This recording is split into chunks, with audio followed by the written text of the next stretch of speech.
Mga magsasaka, ikinatuwa ang pagtutok na suporta ni PBBM sa pagpapalago ng produksyon ng palay. Naritong news scoop ni Maine Barreto.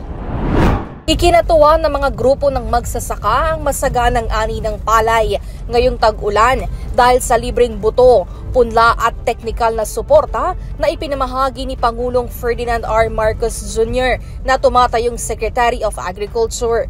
Pasasalamat din ang ipinaabot kay Pangulong Marcos ng kanyang tiyakin na mananatiling top priority ang pagpapalakas ng agricultural productivity, kaakibat ng kanyang pangarap na hindi na iaasa ang Pilipinas sa import ang supply ng pagkain nito. Ayon kay Fernando Salvador at kanyang mga kapwa magsasaka sa San Jose City, Nueva Ecija, mahigit 100 kaban kada ektarya ang kanilang naaani ngayong Oktubre na mas marami kumpara sa nakaraang taon. Sa kabuuan, itinala ng Department of Agriculture o DA na aabot sa 532,000 metric tons ng palay ang maaani ngayong Oktubre sa lalawigan ng Nueva Ecija at 153,000 metric tons naman sa Nobyembre.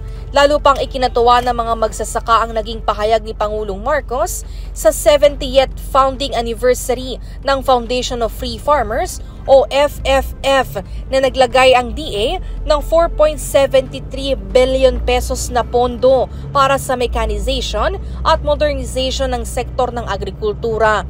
Nauna rito, tiniyak ni Pangulong Marcos na palalakasin ng pamahalaan ang iba't ibang asosasyon at kooperatiba ng mga magsasaka para mabigyan sila ng iba't ibang oportunidad sa kanilang mga miyembro.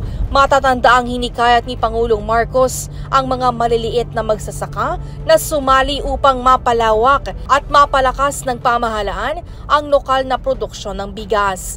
Para sa Pangulo, mas madaling maabot ng bawat Pilipinong magsasaka kung may lider na magre-representa sa kanila sa pakikipag-usap sa pamahalaan. Inihag din ng Pangulo na sa social reform at rural development sa bansa ang naging prioridad ng kanyang ama na si dating Pangulong Ferdinand E. Marcos Sr. para isulong ang kapakanan ng FFF. Para sa News Scoop, ako si Maine Barreto, nagbabalita ng tama, naglilingkod ng tama.